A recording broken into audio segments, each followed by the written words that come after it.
troubleshooting a Can of worms. tickly. Now, Right. before we get started, oh, it was a lovely day when we filmed the last episode, wasn't it? Very warm. Yes, and I'd like to do a quick test on which one of us is toasty warm. I see, okay. And you've got, Ricardo, A sock your marketing opportunity. Oh, and colour your coordinated goat glove. socks on, please. No. Shoe no. off, let me see. I haven't, Shoe off, unfortunately. shoe I off. don't want to- Come on. I've got my conventional army socks on, complete with little hole that need tying. Now, They feel are my cold, foot. yeah, yes. Very tasty. And smell your foot. Oh, it's quite a pleasant odour, really.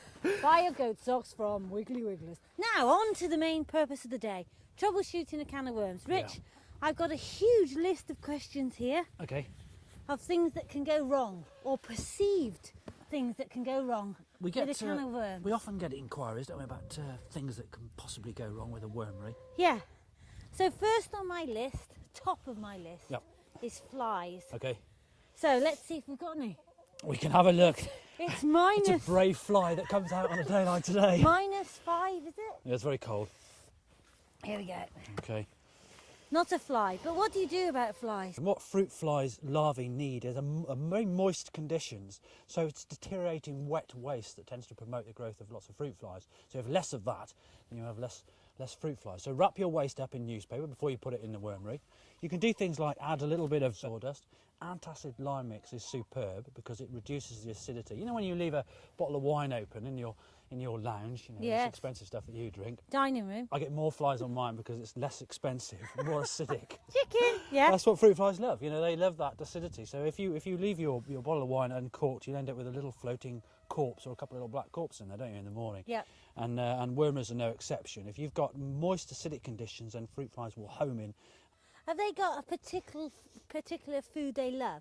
You know, do fruit flies love apple or potato? They do. Well, they do. Hence the name of kind of fruit fly.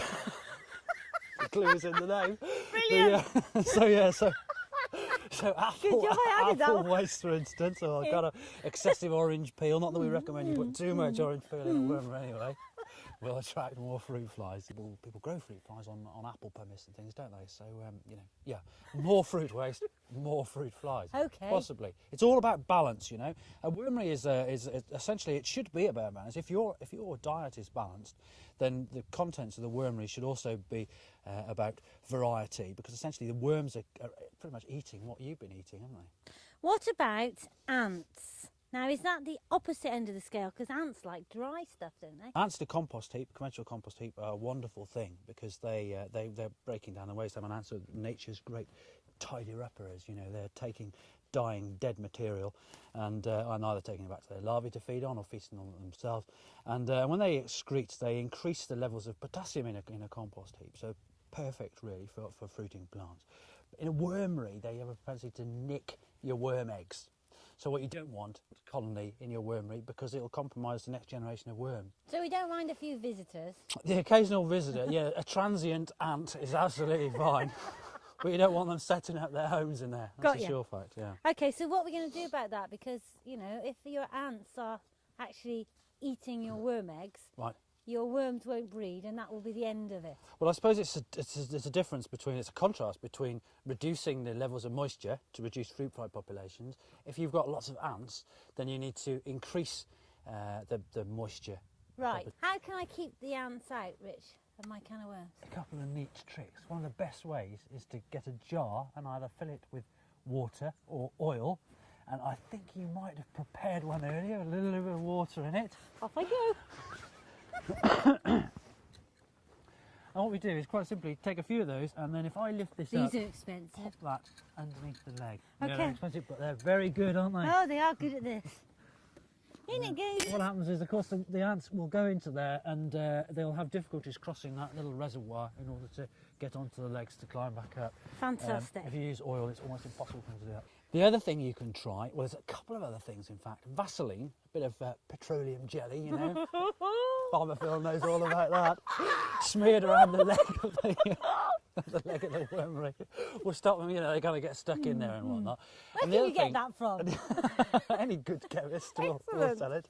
Perhaps we're missing a trick there. Perhaps we should sell little bottles of Vaseline. Move on, darling, move on. The other thing you can try is a little bit of peppermint cordial.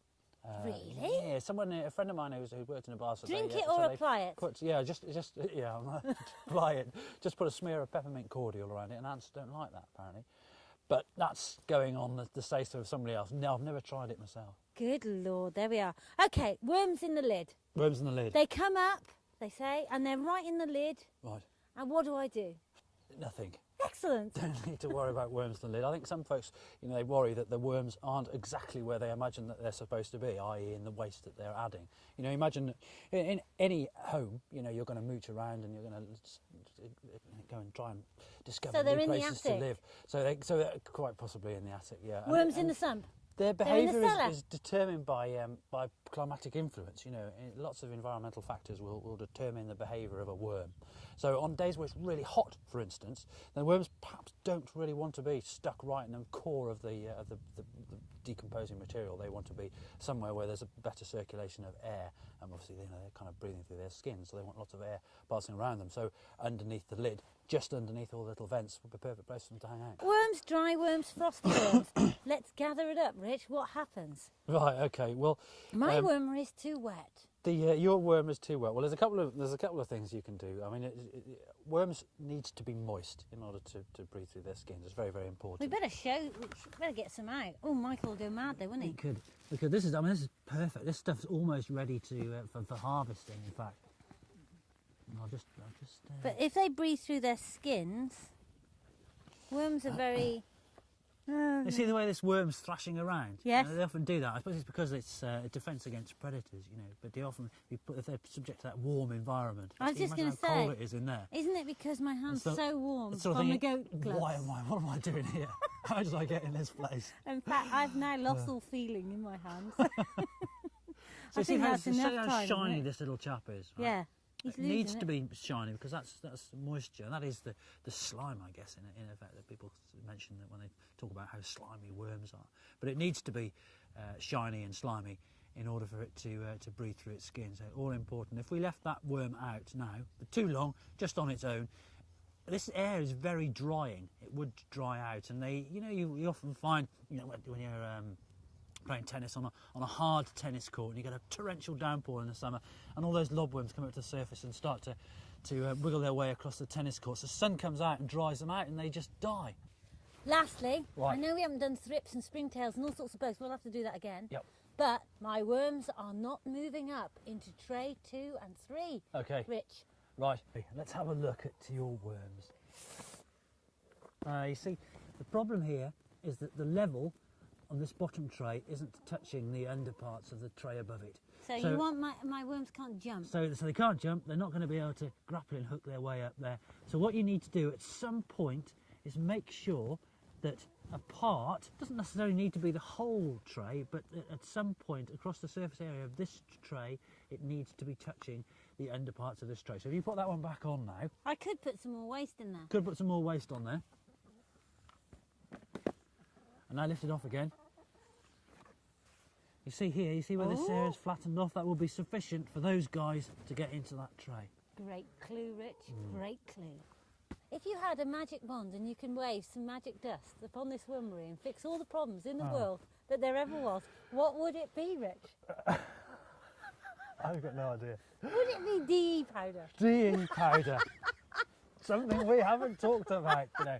Actually, and I've I'd been like to say waiting for you. One of our best-selling products. What does DE it powder, do? diatomaceous earth. If you put just puff a bit of DE in your wormery, it just take out the moisture, and it also reduces infestations of fruit fly larvae because it absorbs the lipids on their exoskeletons. So it works an absolute treat to reduce fruit fly populations, but it also reduces and paradoxically, whilst it reduces the moisture retentive properties of the compost, when you take that compost and put it into your garden, it will increase the moisture retentive properties of your soil. Are you all right? Yeah. Was that a sales pitch? Come on! So that's the end of troubleshooting a Can of worms.